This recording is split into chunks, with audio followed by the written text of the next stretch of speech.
Skincare is really important because if you have oily skin and not take care of it, it'll get worse. But I'm not going to talk skincare because that is going to be a different video.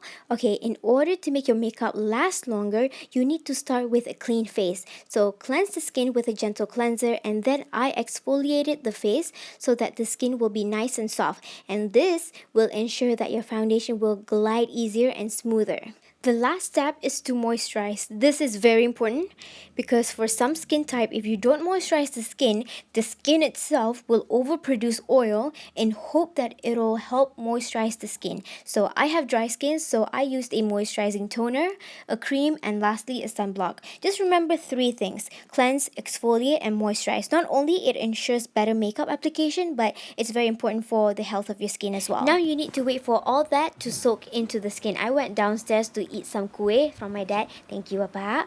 And then I'm going to blot the excess moisture off the skin. At this point, your skin has already absorbed enough moisture, so we need to get rid of the extra. If you leave excess moisturizer sitting on top of the skin, not only that your makeup wouldn't stick properly, it's going to make your makeup slide around throughout the day. Bebes, you need to know one thing. Makeup just lasts longer if you have a sticky or a dry base, because that is going to hold on to your foundation. As weird as it may sound, just keep your base nice, dry, and sticky.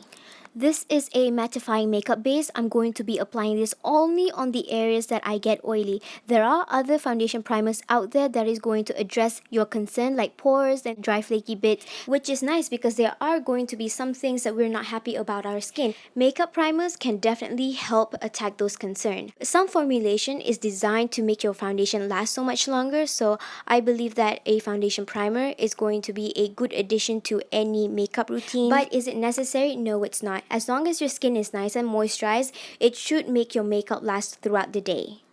I put on a bit of lipstick because the white cast from my sunblock makes me look sick. Anyway, a good long-lasting foundation is always going to be on the dry side. So look for a formulation that has a powdery finish, anything that is not sticky, or anything that is going to dry matte on the skin. It really doesn't matter how you choose to apply your foundation. I love using my fingers, makeup sponges, or brushes in general. But if you have oily skin and large pores, I would recommend using any type of brush that is appropriate for the buffing technique. You can use whatever makeup brushes that you have as long as it's appropriate for you to kind of like scrub your face. This scrubbing motion that I'm doing right now is called buffing your foundation in. This is going to make your foundation look very seamless because it pushes the foundation in, even in the pore lining, making it appear, smaller. And the friction from buffing your foundation in will make the liquid foundation drier. It just, rubbing it just makes it dry. I don't know why. And as we know, the drier the foundation, the more it's able to absorb oil and moisture throughout the day, and that is going to make our foundation last longer because it's able to absorb your oil. Alright, another good tip is to take your time blending your foundation in. Just buff it in, honey. And the longer you buff, the more natural it looks because your foundation just gets thinner over time. And if you suffer from your foundation pulling up in the pore later in the day, pulling up in the pore. I don't personally have this problem, but a lot of people with oily skin do. It's just the foundation, separating in a very unflattering way. But don't worry, because the buffing motion should help prevent that. Just do it for a solid, 4 to 5 minutes. It really depends. You should try it out and see what works for you. But personally, I would blend it until it completely dries. Just keep blending until you touch your face and it's not tacky. Okay, you're good to go. Then take a damp sponge. The sponge has to be a little wet, and pounce it all over your foundation. This next step might be excessive to some, but because I would personally not bother, but it really helps when I want my base to last all day, all night, and it really makes your base look so perfect. The sponge absorbs excess moisture from your foundation, and foundation usually has a mix of oils, water, pigment, and of course other ingredients, which is good because if it doesn't, it'll be very difficult to blend, apply, blah blah blah. But when you pounce the skin over with a wet sponge after you're done applying your foundation, the sponge is going to absorb the unnecessary moisture and leave only the pigment on the skin. So yeah, faham?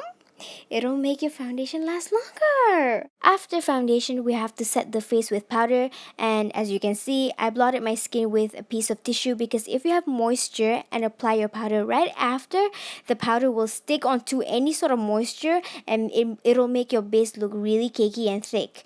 And powders keep your foundation in place because it keeps you matte and it helps absorbs oil when your skin produces them. If you watch my videos, you would know that I don't really set my face with powder because for most of the time I use mattifying foundation, so I just feel like a powder afterwards is not necessary for it to last long, or on that day my face kind of feels dry, so that's why I didn't put any powder, or I just want to glow. But no matter how mattifying a foundation is, applying powder afterwards is going to make it last so much longer. It just does. And as a rule of thumb, loose powders absorbs more oils than a pressed powder can because it's smoother and tinier in texture, so that is able to absorb more things rather than a pressed powder because, it's how it is, okay? And then just feel your face. If your face is dry, it means you've set your foundation really well and it's going to last. You can go ahead and do the rest of your makeup now.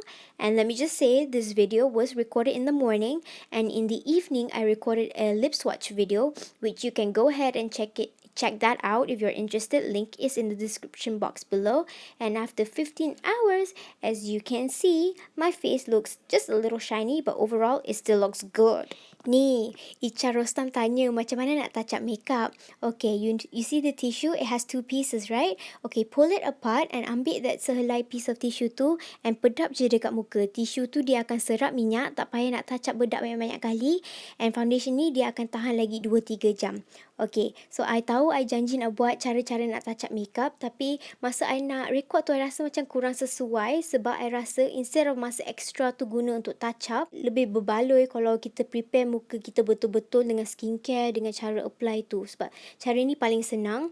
So I hope you guys enjoyed the video and I'll see you in a few days. Okay? Okay.